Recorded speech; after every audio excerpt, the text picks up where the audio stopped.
Stage 4 మోకాళ్ల అరుగుదలకి నొప్పి లేకుండా కీళ్ల మార్పిడి ఆపరేషన్ చేయబడును. Doctor Ramesh Gajula, endoscopic spine ortho surgeon and pain physician, పెనిషియా spine pain ortho and sleep centre, Uppal, Hyderabad. భారతదేశంలో ఏ రాష్ట్రానికి ఇవ్వనటువంటి ఒక గుర్తింపును తెచ్చిన ఘనత ఆర్జించిన వైఎస్ఆర్ కాంగ్రెస్ పార్టీ గత 5 ఏళ్లలో ఏకంగా 17 ప్రభుత్వ మెడికల్ కాలేజీల నిర్మాణానికి శ్రీకారం చుట్టింది. 5 ఏళ్లలో 7 మెడికల్ కాలేజీలు పూర్తయి అక్కడ విద్యార్థులు ఏదైతే మెడికల్ విద్యను అభ్యసించుకున్నారో ఇంకా 80% పూర్తి కానున్న నేపథ్యంలో కూటమి ప్రభుత్వం కొలువు తీరిన తర్వాత ఆ 10 మెడికల్ ప్రభుత్వ కాలేజీలు కూడాను ఈరోజు పీపీపీ మోడల్లో ప్రైవేట్ భాగస్వామితో నిర్మించి వైద్య విద్యను మాత్రం అంగట్లో సరకులా విక్రయించేందుకు చేస్తున్న ప్రయత్నం కేబినెట్ ఆమోదించిన నాటి నుండి వైఎస్ఆర్ కాంగ్రెస్ పార్టీ అలుపెరగ పోరాటం చేస్తుంది. చెలో మెడికల్ కాలేజ్ అనే నినాదంతో యువత అదేవిధంగా విద్యార్థులు కూడాను పార్వతీపురంలో మొన్నను మెడికల్ కాలేజీని సందర్శించారు. ప్రస్తుతం ఎస్సీసెల్ వైఎస్ఆర్ కాంగ్రెస్ పార్టీ విభాగం నుంచి ఈరోజు మాత్రం ప్రైవేట్ పరం కానున్నటువంటి ప్రభుత్వ మెడికల్ కాలేజీని ఎట్టి పరిస్థితుల్లోనూ ప్రభుత్వమే నిర్మించాలని చెప్పి డిమాండ్ చేస్తున్నారు. ప్రస్తుతం బాబాసాహెబ్ అంబేద్కర్కి ఒక రిప్రజెంటేషన్ ఇచ్చారు. ఆయన స్ఫూర్తితో ఈ ప్రభుత్వం ఈ మెడికల్ కాలేజీని నిర్వహించాలి, అందం ద్రాక్షగా మిగిలినటువంటి ఆ మెడికల్ విద్య పేద విద్యార్థులకు అందుబాటులో తేవాలని వారి పోరాటం మాత్రం ఉధృతం చేశారు అనడానికి ఈరోజు ఎస్సీసీల ఆధ్వర్యంలో జరుగుతున్నటువంటి ఏదైతే ప్రైవేటీకరణ వ్యతిరేకం జరుగుతున్నటువంటి కార్యక్రమం మనకు ఆ తారకంగా చెప్పుకోవచ్చు. చూస్తే కనుక ఏ విధంగా తీసుకోవచ్చు పరిణామం 80% ఇంకా పూర్తిగా అయ్యాయి, 20% పూర్తి. ఈ నేపథ్యంలో పీపీపీ మోడల్లో ప్రైవేట్ భాగస్వామిని ఇన్వెస్ట్ చేయడం ఏ విధంగా తీసుకోవచ్చు?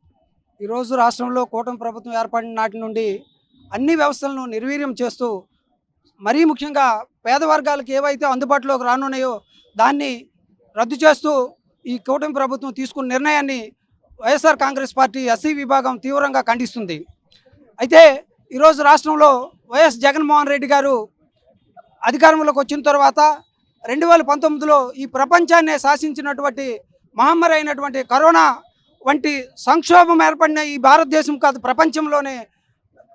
ప్రపంచం స్తంభించిన సందర్భంగా మరి అవన్నీ అధిగమించి జగన్మోహన్ రెడ్డి గారు ఈ రాష్ట్రంలో అనేకమైనటువంటి సంక్షేమ కార్యక్రమాలను అందిస్తూ దాంతోపాటుగా విద్యకి ప్రథమ పీట వేస్తూ అనేక నిర్ణయాలు తీసుకోవడం జరిగింది. అందులో భాగంగానే ఈ రాష్ట్రంలో 17 మెడికల్ కాలేజీలని ప్రభుత్వ పరంగా నిర్మించాలని తలపెట్టి 5 కాలేజీలను పూర్తి చేసి మరొక 10 కాలేజీలని 80% పూర్తి చేసి 5 కాలేజీలు అప్పుడే స్టార్ట్ అయినాయి. ఇవన్నీ జరుగుతున్న సందర్భంలో మరి ప్రభుత్వం మారిన తర్వాత ఈ కూటమి ప్రభుత్వం ఏదైతే జగన్మోహన్ రెడ్డి గారు తీసుకున్న నిర్ణయం పేద ప్రజలకు అందుబాటులో ఉందని ఎప్పుడైతే అనుకున్నారో ఈ పేద ప్రజలందరూ జగన్మోహన్ రెడ్డిని అక్షరాలా గెలిపించారు. ఈ రాష్ట్రంలో కూటమి ప్రభుత్వం పోల్ మేనేజ్మెంట్ చేసి అధికారంలోకి వచ్చింది కాబట్టే ప్రజాభిప్రాయాన్ని తొంగలో తొక్కి వారికి నచ్చిన విధంగా పరిపాలన కొనసాగిస్తుంది. ఈరోజు ఈ రాష్ట్రంలో ఎస్సీ, ఎస్టీ, బీసీ, మైనారిటీ విద్యార్థులు ఎందరో రాజశేఖర రెడ్డి గారి పుణ్యాన ఇంజనీర్లు, డాక్టర్లుగా ఈ రాష్ట్రంలో తయారు చేయడం జరిగింది. అంతేకాకుండా మరి ఈరోజు అనేకమైన వ్యవస్థలు దాని వెనక వస్తాయి. నర్సింగ్ వ్యవస్థ, అనేకమైన వస్తూ ఈ రాష్ట్రంలో పేద ప్రజలకి అనేకమైన వైద్య సదుపాయాలని ప్రభుత్వ పరంగా అయితే ఎటువంటి ఖర్చు లేకుండా వారికి అందుబాటులోకి వస్తుంది. ఈరోజు ప్రైవేట్ పరం చేస్తే అక్కడికి వెళ్తే ప్రతి టెస్ట్ చేయాలన్నా డబ్బు కట్టాలి, డాక్టర్ చూపించాలంటే డబ్బు కట్టాలి. పేద ప్రజలు అనేకమైన ఇబ్బందులు పడతారు. ఈ కార్యక్రమాన్ని వెంటనే కూటమి ప్రభుత్వం వెనక్కి తీసుకోవాలని, లేని పక్షంలో వైఎస్ఆర్ కాంగ్రెస్ పార్టీ తీవ్రమైన ఉద్యమాన్ని తలెత్తుందని ఈ సందర్భం తెలియజేస్తున్నాం. ప్రస్తుతం ఏదైతే విద్యకి వైద్యంకి ఇచ్చినటువంటి ఆ ప్రాధాన్యత మాత్రం నిర్మూలన చేయడానికే కూటమి ప్రభుత్వం కంకణం కట్టుకున్నటువంటి పరిణామాలు చోటు చేసుకున్నాయి. చూస్తే కనుక వైద్యం ఇప్పటికే పేద విద్యార్థులకు అందని ద్రాక్ష, అటువంటి అందరి ద్రాక్షను మరింత దూరం చేసే విధంగా ప్రైవేటీకరణ చేయడాన్ని ఏ విధంగా పోరాటం చేస్తున్నాం? మీ పోరాటాన్ని ఏమాత్రం కూడా కూటమి ప్రభుత్వం పరిణామాలు తీసుకోవడం. ఈరోజు చంద్రబాబు నాయుడు వైఖరి ఎలా ఉందంటే ఆయన మనస్తత్వం ఎప్పుడు కూడా వ్యాపార దృక్పథం. ఆయన ప్రభుత్వ కొలువులో ఎప్పుడు కూడా పెత్తందారులకి, ధనవంతులకి ఆయన ఎప్పుడు అటువైపు మొగ్గు చూపే వ్యక్తిత్వం ఉన్నటువంటి వ్యక్తి. ఆనాడు రాజశేఖర రెడ్డి గారు ప్రతి పేదవాడింట్లో ఒక డాక్టర్ అవ్వాలి, ఆ డాక్టర్ తన వైద్య వృత్తిలో వచ్చిన స్థాయి చేరాలి, ప్రభుత్వం ఆరోగ్యంగా ఉండాలంటే ప్రజలు ఆరోగ్యంగా ఉండాలని భావించే మహోన్నత వ్యక్తి డాక్టర్ వైఎస్ రాజశేఖర రెడ్డి గారు. ఆ తదనంతరం పుట్టిన వ్యక్తి జగన్మోహన్ రెడ్డి గారు. నాడు ఆయన ప్రభుత్వ కొలువులో సుమారు 17 మెడికల్ కాలేజు కేంద్ర ప్రభుత్వంతో ఒప్పించి మన ఆంధ్రప్రదేశ్ తేవడం జరిగింది. ఈరోజు ప్రతి పేదవాడు గుండె మీద చేసుకొని డాక్టర్ విద్యలో నేను అత్యున్నత స్థాయికి వెళ్ళాలి, నేను మంచి ఉద్యోగం ఉపాసించాలి అనే ఉద్దేశంతో పేదవాడి కలలుగంటా ఉంటే వ్యాపార దృక్పథంతో ఉన్నటువంటి చంద్రబాబు నాయుడు ఈ బలహీనల పట్ల ఎప్పుడు కూడాను ఆయన వైఖరి మారదు. అందుకే మొన్నను కూడాను ఎంతో ముందు చూపుతో ఒక్క దళిత వ్యక్తి కూడా ఆయనకు ఓటేయడం జరగలేదు. ఇలాంటి వ్యక్తి రానున్న కాలంలో ఉంటే ఈ బడుగు బలహీన వర్గాల జీవితాల్లో చీకట్లు ఆయన క్రియేట్ చేస్తాడని ప్రతి ఒక్కరు తెలియజేస్తూ, ఈ ప్రభుత్వం మెడికల్ కాలేజీల ప్రైవేటీకరణ ఏ రోజే జరిగిందో ఈ ఉద్యమం ఇంతటితో ఆగదు. వాడవాడల వీధి వీధిలో రాష్ట్ర వ్యాప్తంగా మేము ఉద్యమిస్తాం. ఇది మళ్ళీ పునఃపరిశీలన చేసినంత వరకు మేము నిరసిస్తామని తెలియజేస్తా ఉన్నాం. కేబినెట్ నిర్ణయం తీసుకున్న నాటి నుంచి కూడాను వీటిని ప్రైవేటీకరణ కాకుండా ప్రభుత్వ రంగంలోనే నిర్మాణం జరగాలి, అంగట్లో సరుకుల వైద్యాన్ని విక్రయించాలని కూటమి ప్రభుత్వం వైఖరి మాత్రం ఎట్టి పరిస్థితులు యూటర్న్ తీసుకోకపోతే మాత్రం ఉద్యమాన్ని మాత్రం గ్రామీణ స్థాయిలో తీసుకెళ్తాం. ప్రజలను కూడా ఈరోజు చైతన్యవంతులు చేస్తాం. వైద్య విద్య ఏదైతే నిరుపేద కుటుంబాలకి అందరం ద్రాక్షం దాన్ని అందుబాటులో తెచ్చేంత వరకు పోరాటం చేస్తాం. చూస్తే కనుక మీ పోరాటాలు ఏవి కూడాను ఈ రోజుకి పరిణామాలు తీసుకోకుండా దుందుడుకు చెరిగా నిర్మాణాలు తీసుకు అడుగులేస్తున్నారు. ఆల్రెడీ మాజీ ముఖ్యమంత్రి ఒక హెచ్చరిక గారు జారీ చేశారు. ఎవరైనా కనుక ఎంఈఓ కుదుర్చుకొని ఆ ప్రైవేటు కాలేజీల్లో కనుక భాగస్వామి అయితే ప్రభుత్వం వచ్చినంటే రద్దు చేస్తామని ఒక్క అడుగు కూడా వారు వెనక్కి తగ్గలేదు. మీ పోరాటాన్ని ఎలా విధృతం చేస్తారు? మా పోరాటం ఇప్పటికి కూడా ఈ ప్రభుత్వానికి అణగదొక్కి అణిచివేసి నిరంకుశ పరిపాలన చేస్తుందే తప్ప ఏ ఒక్క ప్రజా ప్రయోజనాలు దృష్టిలో పెట్టుకోలేదు, ఏ పౌరులతాలుగా ఆలోచన విధానాల్లో కూడా తీసుకోవట్లేదు. ప్రయోజనాలు భిన్నంగా ఈ ప్రభుత్వం చేస్తుంది. ఎందుకంటే ప్రభుత్వం కేవలం రెడ్ బుక్ రాజ్యాంగాన్ని అమలు చేస్తుంది ఈ రాష్ట్రంలో తప్ప ప్రతి ఒక్క గొంతుని నొక్కివేస్తుందే తప్ప తిరగబడితే ప్రతి ఒక్కరిని ఇంటిల్లంటే అవసరస్తులు లేదా దారి వెంబడిలో పోలీసు యంత్రాంగాన్ని పెట్టుకొని మమ్మల్ని పూర్తిగా అణచివేసే ధోరణిని అవలంబిస్తుంది. కానీ ఈరోజు ఈ ప్రభుత్వానికి మేము రాష్ట్ర వ్యాప్తంగా దేశవ్యాప్తంగా ఆ రోజు విద్యని ఎప్పుడు కూడా బాబాసాహెబ్ అంబేద్కర్ ఒకటే చెప్పారు, విద్యకి ఎప్పుడు కూడా ఏ ప్రభుత్వాలు అయితే ఆ విద్యను ప్రోత్సహిస్తుందో ఆ దేశం కానీ ఆ రాష్ట్రం కానీ సౌలభ్యంగా ఉంటుంది. విద్యతోటే ఎప్పుడైనా మనము ముందుకెళ్ళగలం. విద్యతోటే దళితులు కానీ ఎస్సీలు కానీ బీసీలు కానీ అన్ని మైనార్టీ వర్గాలు విద్యతోటే ముందుకెళ్ళగలవు, విద్యతోటే సంపన్నులు అవుతారు.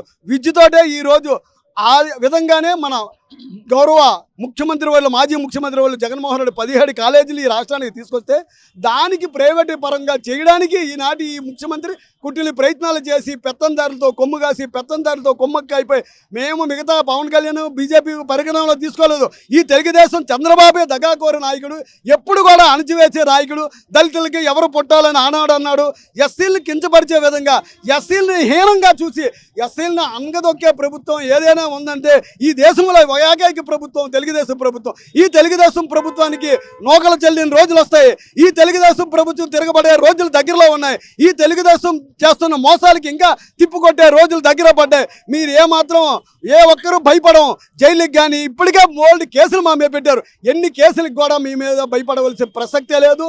మీరు చేస్తున్న ప్రతి ఒక్క నిరంకుశ పరిపాలనకి తిప్పుకొట్టే విధంగా ఈరోజు మా జిల్లా వ్యాప్తంగా పిలుపునిస్తే పోలీసు వారితో మాకు పెర్మిషన్లు ఇవ్వకుండా ఆపి అరాకొర 10 మందితో చేయండి 5 మందితో హేళనగా అంటే ఎస్సీల పట్ల ఎవరు లేరు. ఈ జగన్మోహన్ రెడ్డి చేసిన నిర్ణయానికి ఎవరు ప్రజలు స్వాగతించట్లేదని దౌర్భాగ్యమైన దుర్మార్గమైన ఆలోచనలు చంద్రబాబు, ఇటువంటి నీచమైన ఆలోచనలు చంద్రబాబు మానుకోవాలా. ఈ ఆలోచనలు మీ విధానాలని మీ దళితులు మొత్తం అందరూ ఈ రాష్ట్రం మొత్తం మా నాయకులు సుధాకర్ బాబు గారి నాయకత్వాన్ని ప్రతి జిల్లాల ప్రతి నియోజకవర్గాల వాడవాడల దళితులు చైతన్యం పరిచి మేము ఉద్యమిస్తాం, దీనికి ముందుకు తీసుకెళ్తాం. మేము 17 మెడికల్ కాలేజీలు కాపాడుకుంటాం. ఈ విద్యను ఇంకా ముందుకు తీసుకెళ్తాం. మా ప్రైవేటు విద్యని మేము ఏమాత్రం ప్రోత్సహించాం. ఏ పేదోడికి విద్య అందదు, ఏ పెత్తందారికి తప్ప ఎవడో మా లాంటి దళితుడికి సీటు కావాలి మెడికల్ డాక్టర్ కళ్ళ కొనాలంటే ఆనాడు రాజశేఖర రెడ్డి ప్రభుత్వంలో కళ్ళగంటే డాక్టర్లు కొంతమంది అయ్యారు, ఇంజనీర్లు కొంతమంది అయ్యారు. ఈనాడు రాజశేఖర రెడ్డి ప్రభుత్వం అయిపోయిన తర్వాత జగన్మోహన్ రెడ్డి ప్రభుత్వంలో కొంతమంది అయ్యాం.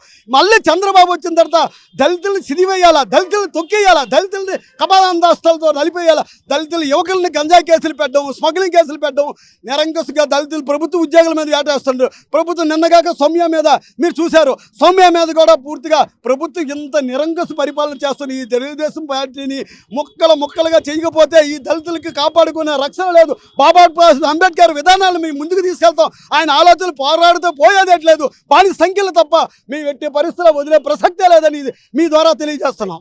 కనుక తండ్రి ఆశయ సాధన కోసం పేద నిరుపేద విద్యార్థులకు అందరం ద్రాక్షగా మిగిలినటువంటి వైద్యం అదేవిధంగా ఇంజనీరింగ్ విద్యను అందుబాటులో తెచ్చినటువంటి వైఎస్ జగన్మోహన్ రెడ్డి ఏదైతే పిలుపునిచ్చారో పిలుపునిచ్చిందే తడుగా ఎస్సీసెల్ విభాగం అంతా కూడా జిల్లా వ్యాప్తంగా విచ్చేసి ఈరోజు ప్రైవేటీకరణ అడ్డుకునేందుకు చేసిన ప్రయత్నంలో పోలీసులతో ఆంక్షల నడుమ నిరసనలు తెలియచేయాలన్నటువంటి చేసిన ప్రయత్నం వారిని మాత్రం బాధించింది. ప్రస్తుతం ఆయనకి సంఘీభావంగా వచ్చినటువంటి ధర్మాన రామ్మోహన్ నాయుడు మనతో ఉన్నారు. చూస్తే ఆది నుండి అంటే క్యాబినెట్ ప్రకటించిన అంటే నిర్ణయం తీసుకున్న నాటి నుండి నేటి వరకు అల్లుపెరగని పోరాటం చేస్తున్నప్పుడు కూడా ఒక్క రవ్వ కూడాను ప్రభుత్వం చెల్లించంత కూడాను పరిణామాలు తీసుకోవాలి. ఈ పోరాటాన్ని ఎటువంటి ఉధృతం చేస్తే బాగుంటుంది? ఈ పోరాటం అనేది ఉధృతం కొనసాగుతుంది. సుమారు 20 రోజులుగా మీరు గమనిస్తున్నారు. మీరందరూ మీడియా సోదరులు, మీ అందరికీ వాస్తవాలు తెలుసు. గ్రామాల్లో కానీ వాడల్లో కానీ ప్రతి దగ్గర కూడా ఈ రోజున కూటమి సర్కార్ తీసుకున్న ఈ ప్రైవేటీకరణ నిర్ణయాన్ని వ్యతిరేకిస్తున్నారు. బహిరంగంగానే ఈ ప్రక్రియను చంద్రబాబు గారు వెనక్కి తీసుకోవాలని కోరుకుంటున్నారు అందరూ. ఎందుకంటే మీకు పేదవాడికి ఈనాడు కూటమి తీసుకున్న నిర్ణయం, ఈ పీపీపీ విధానం పేదవాడికి వైద్య విద్య అనేది ఒక అందన ద్రాక్షగా మిగిలిపోతుంది. ఇది చాలామందికి పడేవాడికే తెలుస్తుంది. ఆకలి విలువ, అన్నం విలువ ఆకలితో ఉన్నవాడు తెలుస్తుంది. ఈ రోజున పీపీపీ విధానం చంద్రబాబు తీసుకున్న విధానం వల్ల, ఈ ప్రక్రియ వల్ల నష్టపోయేది బడుగు బలహీన వర్గాలు, పేద ప్రజలు, ఎస్సీ ఎస్టీలు అందరూ కూడా. ఇప్పుడు మీరు అదే ఇప్పుడు ప్రజలు కంపేర్ చేసుకుంటున్నారు. ఎందుకంటే ప్రజలేం అమాయకులు కాదు, ప్రజలకు అన్ని విషయాలు తెలుసు. అంటే ఈ విషయంలో వైఎస్ఆర్ కాంగ్రెస్ పార్టీలో పేదలు నిరుపేదలు ఎస్సీ వాళ్ళు ఉన్నారా? మిగతా 3 కోట్ల ప్రభుత్వానికి సంబంధించిన దాంట్లో లేరా? వాళ్ళు మాత్రం ఈ విషయంలో ఆలోచించి మీతో పాటు నడిచొచ్చే పరిణామాలు లేవా? చాలా మంచి ప్రశ్న వేశారు. ఈరోజు పేదలు, బడుగు బలహీన వర్గాలు వైఎస్ఆర్సీపీ పార్టీలోనే కాదు, టీడీపీలో ఉన్నారు, జనసేనలో ఉన్నారు, బీజేపీలో ఉన్నారు, అన్ని పార్టీల్లో ఉన్నారు, కమ్యూనిస్టు పార్టీలో ఉన్నారు, అన్ని పార్టీల్లో ఉన్నారు. ఒక్క మాటలో చెప్పాలంటే యావత్ ఆంధ్ర రాష్ట్రంలో బడుగు బలహీన వర్గాలు, ఎస్సీలు, ఎస్టీలు, పేదలు అందరూ ఉన్నారు. నేను ఒక ప్రశ్న అడుగుతున్నాను మీడియా ద్వారా ప్రజలకి. ఈనాడు కూటమి సర్కార్ తీసుకున్న నిర్ణయం వల్ల పేదవాడు మరి మెడికల్ విద్య చదువుకోగలడా? చెప్పండి ఒకసారి. ఒక ఆటో డ్రైవర్ కానీ, ఒక రిక్షా డ్రైవర్ కానీ, ఒక సామాన్యుడు కానీ, ఒక పేదవాడి పిల్లలు కానీ కష్టపడి చదువుకొని మెడికల్కి అర్హతైన వాళ్ళు ఈ రోజున డబ్బు పెట్టి సీటు కొనుక్కోగలరా అండి? ఒక్కసారి చంద్రబాబు నాయుడు గారు మీరు అందరూ ఆలోచించండి. మీకు అసలు మనసుందా? ఒకసారి మీరు ఆలోచించండి. మరి దుందుడుకు ప్రక్రియకి ఏ విధంగా అడ్డుకుంటారు?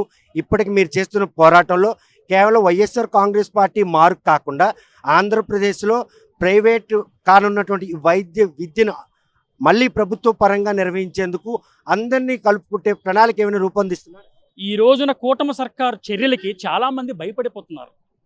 మీ అందరికీ అర్థం కావాల్సింది ఏంటంటే కూటమి సర్కార్ తాలూకు దౌర్జన్యాలకు చాలామంది భయపడిపోతున్నారు. గొంతు విప్పి మాట్లాడితే ఏం చేస్తారో, అరెస్టులు చేస్తారో తెలియదు, హౌస్ అరెస్టులు చేస్తారో తెలియదు, కేసులు పెడతారో తెలియదు. అందుకు చాలామంది మాట్లాడడానికి భయపడిపోతున్నారు. కానీ ఒక్క జగన్మోహన్ రెడ్డి గారు ఒక్కలే, వైసీపీ పార్టీ ఒక్కటే ప్రజల తరపున గొంతెత్తి ఈ నిర్ణయాన్ని, ఈ పీపీపీ విధానాన్ని వెనక్కి తీసుకోవాలని పోరాటం చేస్తుంది. ఈనాడు గౌరవంగా ఈ రోజున అంబేద్కర్ గారికి నివాళులు అర్పించి ఆయనకి మొదటి వినతపత్రం ఇచ్చి చెప్పుకుంటున్నాం గోడు. కనీసం ఈ గోడిని కూటమి నేతలు చూసైనా కనీసం మారుతారని మేము నమ్ముతున్నాం. ఒక్క మాట అయితే నేను చెప్తున్నాను, చంద్రబాబు నాయుడు గారు దయచేసి పేదవాడి ఉసురు దయచేసి మీరు తీసుకోకండి. ఈ నిర్ణయాన్ని వెనక్కి తీసుకొని పేదలింట్లో దయచేసి దీపాన్ని వెలిగించండి. కనుక ప్రభుత్వం ఏదైతే కేబినెట్ ఈ 10 మెడికల్ కాలేజ్ ప్రైవేటీకరణ దిశగా నిర్ణయం తీసుకుందో ఆనాటి నుండి కూడా వైఎస్ఆర్ కాంగ్రెస్ పార్టీ ఒక్కటే అలుపెరగిన పోరాటం చేస్తున్న ఈ నేపథ్యంలో ప్రజల్లో చైతన్యవంతం తెచ్చి అన్ని పార్టీల్లో కూడా పేద నిరుపేదలతో పాటు బడుగు బలహీన వర్గాలకు చెందినటువంటి విద్యార్థులు ఉన్నారు. ఆ తల్లిదండ్రులకు ఈ వైద్య విద్య చదవాలన్న పిల్లల ఆకాంక్షలకు అనుగుణంగా ఆర్థిక ఇబ్బందులు వెంటాడడంతో ప్రభుత్వ రంగంలోనైతేనే వారి పిల్లల భవిష్యత్తు బాగుంటుంది అన్నటువంటి తల్లిదండ్రులు కూడా ఆలోచన చేస్తాం. ఈ పరిణామాలన్నీ చూస్తుంటే కూటమి ప్రభుత్వం తీసుకున్న ఈ నిర్ణయం మాత్రం యూటర్న్ తీసుకున్నంత వరకు కూడాను ఉద్యమం మరింత ఉయ్యెత్తున గ్రామీణ స్థానం నుండి కూడా వచ్చే అవకాశాలు కనిపిస్తున్నాయి.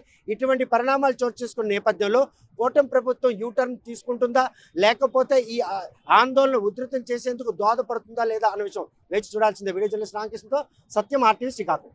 తెలుగులో న్యూస్ కి ఫాస్టెస్ట్ యాప్ ఇప్పుడు టోటలీ న్యూ అవతార్లో జస్ట్ 5 సెకండ్స్ లో కంప్లీట్ న్యూస్. సోషల్ మీడియాలో ట్రెండ్స్ కి one stop solution. Live TV app voice search option తో ఇప్పుడే డౌన్లోడ్ చేయండి లేదా అప్డేట్ అయిపోండి. యాప్ లింక్ డిస్క్రిప్షన్ లో ఉంది.